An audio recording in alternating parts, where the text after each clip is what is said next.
Russian President Vladimir Putin hosted Chinese President Xi Jinping for a two-day summit in Moscow in March 2023. The talks included discussion on Ukraine, Siberia 2 gas pipeline and path for Sino relationship for mutual benefits.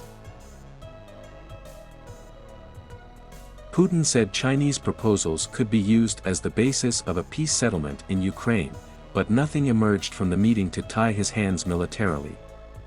A joint statement from the summit echoed language from China's 12-point paper last month in calling for dialogue, though it did not include the reference in that document to respecting the territorial integrity of all countries. It did, however, warn against bloc confrontation and condemn unilateral sanctions, references to NATO's arming of Ukraine and to the West's hammering of the Russian economy.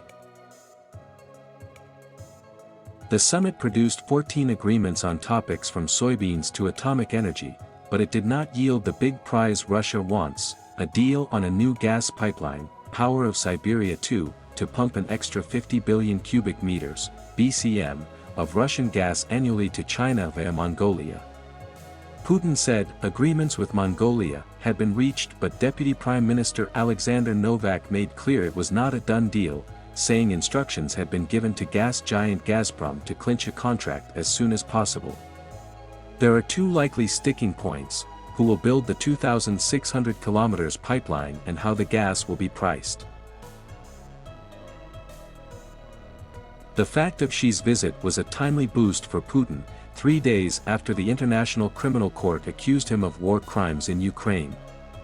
It enabled him to show that despite Western attempts to isolate him, he has the backing of a powerful friend who shares his opposition to the idea of a US-dominated, unipolar world.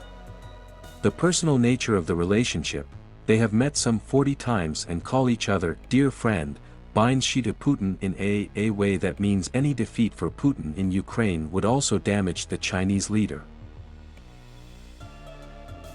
In other respects, however, the visit showed the increasingly lopsided nature of the relationship and the gains accruing to Beijing, which has already saved billions of dollars on discounted oil and coal from Russia since the start of the war.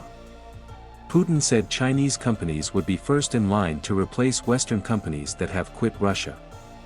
He also said Russia backed the increasing use of China's yuan in its own trade with Asia, Africa and Latin America. In conclusion, Beijing's peace proposals on Ukraine fits China's narrative of itself as a constructive, responsible global power, and it wants to portray itself as impartial and deflect criticism that it is siding with an aggressor against a sovereign country. China values Russian support in the face of pressure from the West and sees practical benefits from deals on trade, investment, finance and energy.